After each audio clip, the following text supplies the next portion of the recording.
नमस्कार। आइए आज हम इस वीडियो के माध्यम से वार्षिक परीक्षा सत्र 2025 कक्षा 8 विषय हिंदी का मॉडल प्रश्न पत्र हम इस वीडियो के माध्यम से जानेंगे।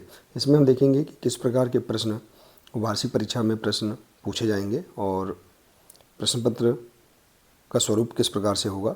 देखिए, वार्षिक परीक्षा में पूर्णांक 60 अंक और समय 2.5 घंटे का समय रहेगा। तो आइए देखते हैं किस प्रकार से प्रश्न परीक्षा में पूछे जाएंगे। ये सभी प्रश्न महत्वपूर्ण हो सकते हैं, तो आइए हम इनका अभ्यास करते हैं। देखिए, वस्तुनिष्ठ प्रश्न क्रमांक 1 से लेकर प्रश्न 5 तक वस्तुनिष्ठ प्रश्न होंगे। प्रत्येक प्रश्न 1-1 अंक का होगा। 5 प्रश्न 5 अंक के। तो आइए देखते हैं। प्रश्न पहला है, वीणा वादनी किसे कहते हैं। तो देखिए, इस प्रकार का प्रश्न, ये प्रश्न बहुत ही महत्वपूर्ण है। इस प्रकार का प्रश्न परीक्षा में अवश्य पूछा जा सकता है। तो वीणा वादनी माँ सरस्वती जी को कहते हैं। दूसरा है, प्रश्न दूसरा, एकाग्रता शब्द में प्रत्यय है।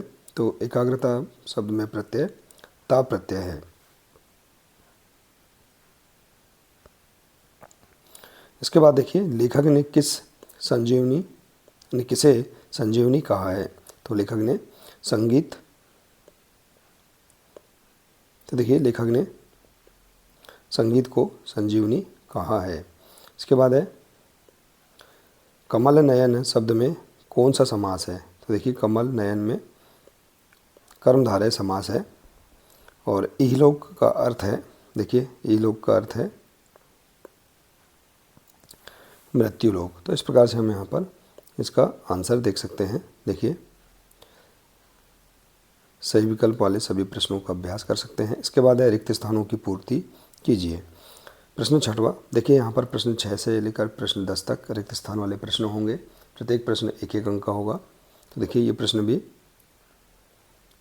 परीक्षा में महत्वपूर्ण हो सकते हैं परीक्षा की दृष्टि से। तो प्रश्न 6वां है, कलुष भेद हम तर हम हर खालिस्तान भर। तो यहाँ पर देखिए, कलुष भेद हम हर प्रकाश भर। महाभारत में खालिस्तान ने पांडवों को आत्मविश्वास से भर दिया था। तो देखिए, महाभारत में श्री कृष्ण ने पांडवों को आत्मविश्वास से भर दिया था। अगला प्रश्न है, तानसेन ने तन्मय होकर खालिस्तान की साधना की थी। तो देखिए, तानसेन ने तन्मय होकर दीपराग की साधना की थी। प्रश्न 9, भेड़ाघाट जबलपुर से खालिस्तान मील दूर है। तो देखिए, भेड़ाघाट जबलपुर से 13 मील दूर है। प्रश्न 10वां है, दैनी शब्द में खालिस्तान प्रत्यय है। तो दैनी शब्द में नीय प्रत्यय है। तो इस प्रकार से आप रिक्त स्थानों की पूर्ति वाले प्रश्न देख सकते हैं। इसके बाद देखिए, अति लघुत्तरीय प्रश्न क्रमांक 11 से लेकर प्रश्न क्रमांक 16 तक अति लघुत्तरीय प्रश्न होंगे। प्रत्येक प्रश्न 2-2 अंक के होंगे। तो इनका आप अभ्यास कर सकते हैं। देखिए, प्रश्न 11 है, दूध धारा क्या है। तो आप इन सभी प्रश्नों के आंसर हिंदी की पाठ्यपुस्तक से आप आसानी से देख सकते हैं, इनका अभ्यास कर सकते हैं। प्रश्न 12 है, प्राचीन काल में चंद्र ग्रहण या सूर्य ग्रहण के लिए किसे उत्तरदायी माना जाता था। प्रश्न 13, बिरसा ने चाईबासा के मिशन स्कूल को क्यों छोड़ा। प्रश्न 14 है, विश्नोई समाज का इतिहास किस बात से भरा पड़ा है। प्रश्न 15, हमें मीठे वचन क्यों बोलना चाहिए।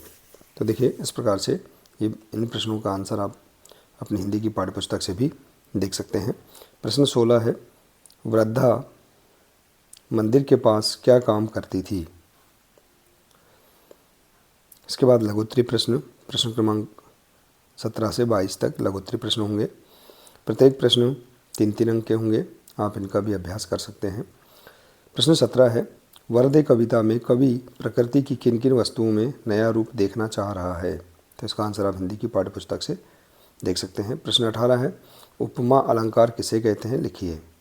देखिए, एक अलंकार की परिभाषा परीक्षा में अवश्य पूछी जाती है। इसके बाद है प्रश्न 19, चिकित्सा ने जो खोया वह विज्ञान ने पाया। इस पंक्ति का आशय स्पष्ट कीजिए। प्रश्न 20 है, समाचार पत्र पढ़ने के क्या लाभ हैं। प्रश्न 21, रैदास जी की भक्ति किस भाव की है, उदाहरण देकर लिखिए। प्रश्न 22 है, आप किसी तेज चलती बस में बैठे हैं, तब आपको खिड़की से बाहर की वस्तुएं पीछे भागते हुए क्यों दिखाई देती हैं। तो इस प्रकार से आप लघुत्तरीय प्रश्नों का अभ्यास कर सकते हैं। इसके बाद है दीर्घोत्तरीय प्रश्न। प्रश्न क्रमांक 23 से प्रश्न 26 तक दीर्घोत्तरीय प्रश्न होंगे। प्रत्येक प्रश्न 5-5 अंक के होंगे। तो देखिए इनका आप अभ्यास कर सकते हैं। जैसे कि निम्नलिखित पद्यांश का संदर्भ सहित व्याख्या कीजिए। आपको एक पद्यांश वार्षिक परीक्षा में पूछा जाएगा, उसका संदर्भ सहित व्याख्या करना है। तो इस प्रकार के आप पद्यांश अपनी पाठ्यपुस्तक से भी देख सकते हैं। इसके बाद देखिए निम्नलिखित गद्यांश का संदर्भ सहित व्याख्या कीजिए। देखिए जो गद्यांश दिया है इसका संदर्भ सहित आपको व्याख्या करना है।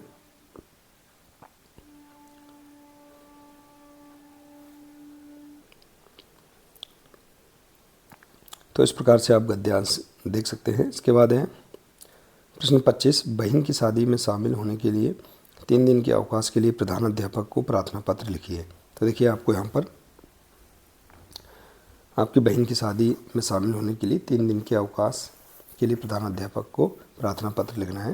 देखिए अवकाश में जो विषय दिया गया है इसी विषय को हमें दर्शाना है। इसके बाद है निम्नलिखित शीर्षकों में से किसी एक पर निबंध लिखिए।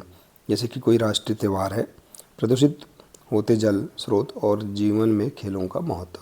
तो इस प्रकार से हम यहाँ पर किसी एक विषय पर भी निबंध तैयार कर सकते हैं। तो इस प्रकार से देखिए वार्षिक परीक्षा के लिए सभी प्रश्न महत्वपूर्ण हो सकते हैं, इनका आप अभ्यास कर सकते हैं। इसी प्रकार के प्रश्न परीक्षा में पूछे जाएंगे। तो आप अपनी हिंदी की पाठ्यपुस्तक से और भी अन्य महत्वपूर्ण प्रश्नों का अभ्यास कर सकते हैं।